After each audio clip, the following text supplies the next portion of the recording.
Bonjour, je suis Jacob Vladimir Balga, accompagnant psychospirituel depuis plus de 30 ans. Je voudrais vous présenter un programme de développement personnel constitué d'une série de stages. Il vous permettra de comprendre qui vous êtes réellement et ce pourquoi vous êtes sur Terre. Ce programme aura lieu tous les mercredis soirs de 21 h à 22 h 30 à partir du mercredi 14 mars et consistera en une série de 4 ateliers en ligne tous les mercredis suivants, à la même heure. Alors comment se déroule un atelier en ligne? Le programme que vous allez suivre confortablement assis devant votre ordinateur vous permettra de chatter directement avec moi. Nous ferons ensemble votre décodage biologique et nous réparerons ensemble les contre-injonctions à la vie pour redéployer des attitudes mentales positives et harmonieuses et épanouissantes. Alors, je décrirai dans votre aura les croyances, les émotions et blessures qui vous empêchent de fonctionner de manière heureuse et harmonieuse. Le premier stage de libération de la cuirasse de l'imitation psychique s'intitule « Descendre s'incarner ». Pourquoi descendre s'incarner? Parce que la première des qualités à asseoir sur Terre, c'est l'enracinement, l'ancrage, obtenir que ces racines soient bien là présentes et qu'on ne soit pas là-haut dans sa tête, à mouliner. Alors, quelles que soient les aspirations, les améliorations que l'on attend de soi, le prérequis est d'abord de s'enraciner pour asseoir sa place, savoir qui l'on est et où l'on va. Alors que l'on veuille être plus libre, plus autonome, faire un métier qui nous convienne plus, obtenir charisme, reconnaissance, sortir des schémas d'échec, d'injustice, de rivalité, d'humiliation, de trahison,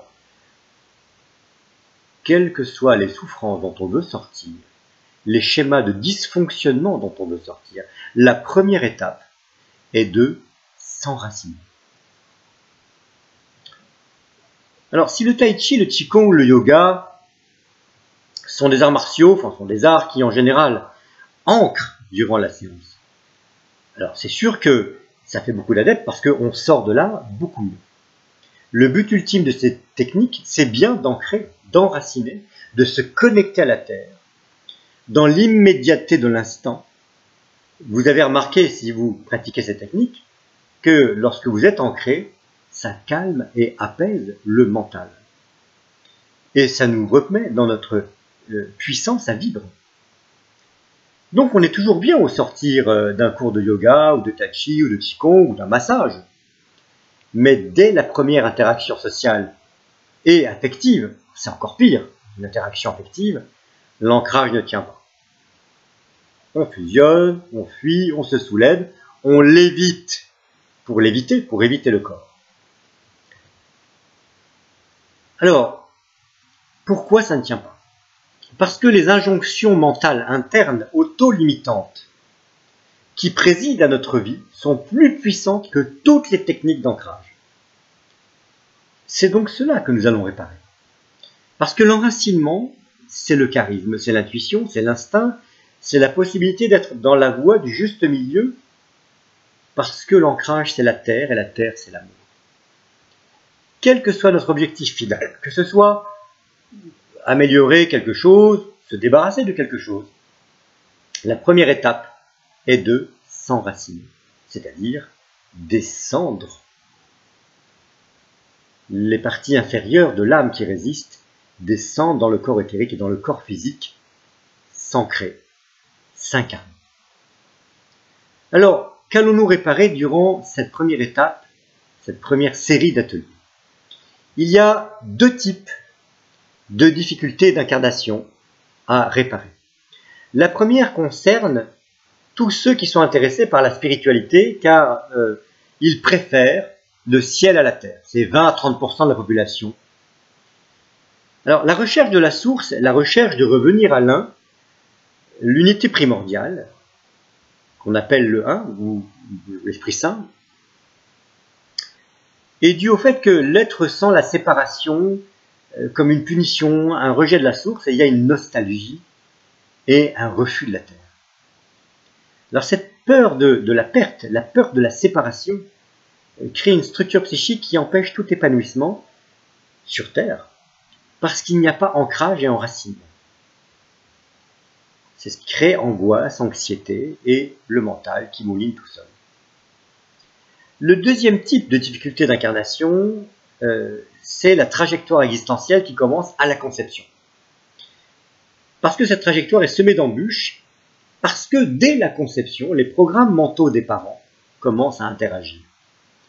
Les programmes mentaux de la famille, le rejet éventuel de l'un des parents ou de l'une des familles, le non-accueil de notre genre, féminin ou masculin. On est le 3e ou 4e garçon, il n'y a toujours pas de fille, ou le contraire. Ou on est né fille et on voulait un garçon. Vous connaissez tous ces schémas. Le refus aussi des aînés de nous accueillir lorsqu'on est cadet, parce qu'on vole les bras de la mère. La souffrance aussi de l'aîné lorsqu'on est aîné, et de voir que les bras de la maman sont pris avec d'autres. Et alors on se sent abandonné, rejeté. C'est la perte de la mère. Toutes ces blessures sont des blessures de rejet qui président ensuite à toute notre vie. C'est pour cela que certaines personnes n'arrivent pas à trouver leur place ni dans la famille, ni ensuite en tant qu'adultes, dans les relations sociales et encore moins dans les relations affectives. Parce qu'il y a une espèce d'impression d'illégitimité d'être sur Terre. Or, la légitimité d'être sur Terre, c'est qu'on est là, tout simplement. Donc tout ça, ce sont des illusions, et c'est ça que nous allons réparer. Alors, cette illusion autodestructrice, nous la réparerons durant ces 4 premiers ateliers, dans ce thème qui s'appelle « Descendre s'incarner ». Alors, je vous invite à aller sur le site de l'école de vie, MAIM, M-A-I-M, à la rubrique stage, et à écouter la première audio. C'est un gars qui appelle à la radio, en direct, lors d'une émission, et tout de suite, je vois que son aura astrale est au-dessus de son corps. Et donc, je fais une démo rapide d'intégration et d'enracinement en direct. Cette démo vous indiquera si vous êtes prêt à ce travail d'intégration que je vous propose. Il y a ensuite sur YouTube une petite centaine d'audios du même type, de gens qui appellent en direct à la radio. Vous pouvez en écouter quelques-unes. Je vous souhaite bonne et douce vie et à bientôt.